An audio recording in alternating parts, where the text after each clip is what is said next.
Babu qaulin Nabi sallallahu alaihi wasallam, bab tentang perkataan Nabi sallallahu alaihi wasallam, la yamna'annakum min sahurikum adanu Bilalin. Ya, jangan sampai engkau menghentikan sahurmu karena azannya Bilal. Ya. Bilal azan maksudnya ketika Bilal azan misal Allahu akbar, kata Nabi kalau Bilal masih azan, kamu terus saja makan, jangan berhenti sahur. Kalau orang baca cuman sampai sini dan tidak belajar ilmu hadis, hati-hati. Baca teksnya, baca terjemahan, dipraktekkan, yakin saya begitu subuh adzan masih makan. Ya, Nabi aja yang bilang kok hadis Nabi, bukan Nabi memahamkan seperti itu. Kita yang harus mengerti apa yang dimaksud dengan kalimat ini. Nah, saya ingin sampaikan dulu teman-teman sekalian. Jadi di zaman Nabi itu ketika Nabi SAW hijrah ke Yathrib dan berubah menjadi Al-Madinah Al-Munawwarah, secara singkat saja, supaya tidak terlampau panjang, secara singkat nanti ada dua orang yang ditugaskan oleh Nabi SAW untuk mengumandangkan azan di waktu subuh. Ya, yang pertama Bilal bin Rabah, yang kedua Abdullah bin Abi Ummi Maktum. Nanti ada kisah tersendiri sebetulnya. Jadi Allahu Akbar ya, kadang-kadang kita malu juga dalam situasi seperti ini. Sahabat Abdullah bin Abi Ummi Maktum dengan segala kemuliaannya yang dimuliakan oleh Allah hingga menurunkan surat Abasa itu, ya, beliau pandangannya ditutup oleh Allah Subhanahu wa taala dari maksiat sehingga tidak bisa melihat maksiat dengan matanya seumur hidupnya, dan ini tanda kemuliaan dari Allah Subhanahu wa taala. Kemudian di usianya yang sepuh pun Masya Allah masih tergerak untuk bisa memaksimalkan ibadah dan menyadari bahwa ada sisa hidup yang harus dimanfaatkan. Itu cara berpikir sahabat. Jadi sebetulnya begini, kalau kita merasa yang dulu itu pernah banyak yang sia-sia, maka sisanya jangan dibiarkan begitu saja. Kan kadang-kadang kita merasa yang dulu itu banyak salahnya, lalu kenapa sisanya tidak mencari soleh ya? Dan Anda paham suatu saat akan pulang, suatu saat akan meninggal. Bahkan dalam situasi seperti ini ditampakkan hampir tiap hari. Ada yang wafat, diumumkan kematian sekian, dan mungkin kita menyusul berikutnya. Kenapa kita hanya menikmati data? Lalu masih sibuk mengumpulkan harta? Karena dalam situasi semacam ini, Nabi mengingatkan, kamu mesti ingat, kembali kepada Allah, kamu akan pulang. Coba lihat apa yang akan dihisab, ingat-ingat baik-baik. Itu yang dibawa dalam pemikiran para sahabat, sehingga dalam situasi itu Abdullah bin Abi Ummi Maktum berusaha meningkatkan amalnya kepada Allah Subhanahu wa taala sehingga beliau dikenal sebagai ahli masjid. Ya, datang ke masjid walau mata tak bisa melihat, ya, tapi berusaha mencari jalan terbaik sampai ke masjid dengan suasana masjidnya, tiangnya masih dari pelepah-pelepah kurma, atasnya daun-daun kurma, bahkan sebelumnya tak ada atap. Di kalau panas kepanasan, kalau hujan ya pasti basah, gitu kan? Nanti kita akan masuk saat masuk tanda Lailatul Qadar, ya, dan salah satu hadis menyampaikan Nabi di atasnya ada semacam kotoran yang melumpur, ya. Nah, itu tandanya malamnya hujan. Jadi ini menunjukkan kalau hujan ya salat mereka dalam keadaan juga basah, kalau panas ya kepanasan. Singkatnya beliau senang ke masjid tapi punya keterbatasan untuk subuh. Ya, jadi kalau maghrib bisa i'tikaf ke isya, zuhur bisa ke asar, tapi subuh agak sulit. Nah, maka beliau datang kepada Nabi SAW dengan mengatakan, kalau kalimat kita, ya Rasulullah, li ya rukhsah, ya Rasulullah, apakah boleh saya minta keringanan untuk subuh saya nggak ke masjid karena situasi begini, mata tak bisa melihat, jalan tidak mudah, kan? Apa jawab Nabi? Nabi tidak langsung mengiyakan, tidak juga menolak. Kata Nabi, atasma'ul adzan, apakah anda masih mendengar adzan? Suara adzan masih sampai kan? Kata beliau, bala, ya saya dengar suara adzan. Kata Nabi, bima makna? Ya, Allahu Akbar, madum tasma'ul adzan fa'addiha fil masjid. Selama masih kedengaran adzan, maka berusaha tunaikan ke masjid. Nah, ini kalau dalam fiqh mustahil ada satu penekanan yang kuat menunaikan ibadah kecuali bersanding dengan keistimewaan dan pahala yang begitu besar. Karena itu nanti di hadis Muslim, ke masjid itu baru datang saja dalam situasi yang normal ya, bukan kondisi seperti wabah dan sebagainya. Jadi jangan dipahami dengan berbeda. Dalam kondisi normal, datang ke masjid saja, baru kita masuk tuh dapat 25 pahala, dituliskan. Belum ngapa-ngapain, baru masuk. Dengan niat ibadah. Jarak satu keduanya 500 tahun, dua ketiga 500 tahun. Itu tinggi sekali. Dari peristiwa ini, maka esoknya beliau berusaha untuk datang ke masjid subuhnya dengan cara yang berbeda. Jadi kalau subuh 4.30, Allahu Akbar, beliau sudah meraba jalan. Kalau kita mungkin jam 3 dari rumahnya, datang ke masjid jam 4. Yang kita tahu selama ini Bilal bin Rabah yang adzan radhiyallahu taala anhu, sejak peristiwa itu Abdullah bin Abi Ummi Maktum adzan subuh. Itu yang menjadikan nanti Nabi menetapkan adzan 2 kali.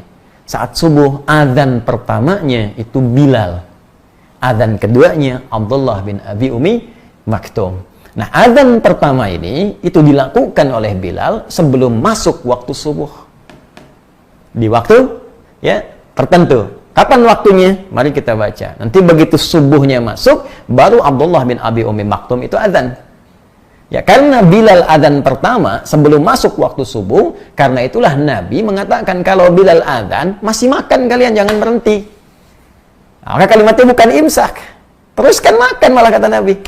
Ya, ini kalimatnya jelas tuh. La yamna'annakum ya min sahurikum adzanu Bilal. Ya, ayo teruskan, jangan kalian berhenti karena adzannya Bilal, karena adzan Bilal itu belum masuk subuh. Ya, ini barangkali yang agak keliru dipahami sementara orang, sebagian dibaca hadisnya mengatakan saat adzan masih boleh makan. Nah, ini yang dibaca baru sebagian hadisnya. Jelas ya? Baru sebagian, nanti ada beberapa hadis yang terpisah versinya, itu yang dimaksud adzannya Bilal. Ketika masuk adzannya Abdullah bin Abi Ummi Maktum, maka berhentilah Anda dari makan dan minum, karena waktunya tiba untuk memulai puasa. Antara jeda itu, apa yang terjadi? Yuk kita baca hadisnya. Haddatsana Ubaid bin Ismail an Abi Usamah an Ubaidillah an Nafi' an Ibnu Umar wal Qasim bin Muhammad an Aisyah ummul mukminin radhiyallahu taala anha anna Bilalan kana yu'adzinu bilailin.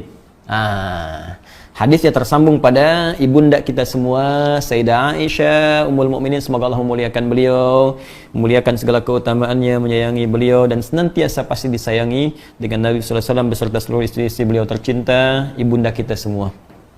Baik. Beliau menyampaikan bahwa Bilal ya, itu biasa saat Ramadan itu beliau menunaikan adzannya di waktu masih malam. Lailin, kalimat lain itu lail itu belum masuk fajar. Di fajar belum masuk, Bilal yang biasa adzan. Ya, faqala Rasulullah sallallahu alaihi wasallam, maka Rasulullah sallallahu alaihi wasallam bersabda, "Kulu washrabu hatta yu'adzina Ibnu Ummi Maktum, fa innahu la yu'adzinu hatta yatlu'al fajr." Fa innahu la yu'adzinu hatta yatlu'al fajr. Ya. Baik. Qala al-Qasim, "Wa lam yakun baina adhanihima illa an yarqa dha wa yanzila dha." Allahu akbar. Tuh, maka kata Sayyidah Aisyah, Bilal biasanya yang adzan sebelum subuh. Waktunya masih belum masuk fajar. Maka kata Nabi, "Kulu washrabu," kalian teruskan makan dan minum. Ayo, makan minum. Hatta yu'adzina Ibnu Ummi Maktum. Sehingga nanti sampai tiba adzannya sahabat Abdullah bin Abi Ummi Maktum. Ya, fa innahu la yu'adzinu hatta yatlu'al fajr. Karena tugasnya Abdullah bin Abi Ummi Maktum ini tidak adzan kecuali saat masuk waktu subuh. Ya, paham sampai sini? Nah, sekarang pertanyaan keduanya, berapa jaraknya dari Bilal adzan sampai ke Abdullah bin Abi Ummi Maktum adzan, dan apa yang dikerjakan di sela-sela ini? Ini yang menjadi sunnah kita untuk bisa kita ikuti. Ya, baik. Jadi kesimpulan pertama sebelum kita teruskan, ya, jadi dari adzan Bilal itu adzannya peringatan. Jadi bukan adzan subuh. Nah, ini nanti diabadikan sampai sekarang di Madinah. Sampai sekarang itu adzan subuh di Madinah 2 kali. Ya, jadi ada adzan pertama, adzan kedua. Adzan pertamanya peringatan bahwa subuh akan tiba. Jadi kalau Anda baru pertama umrah, nyampe ke Madinah atau haji, ya pertama ke Madinah dulu, dengar adzan pertama, jangan langsung sholat subuh. Jangan terlampau soleh, bisa salah nanti.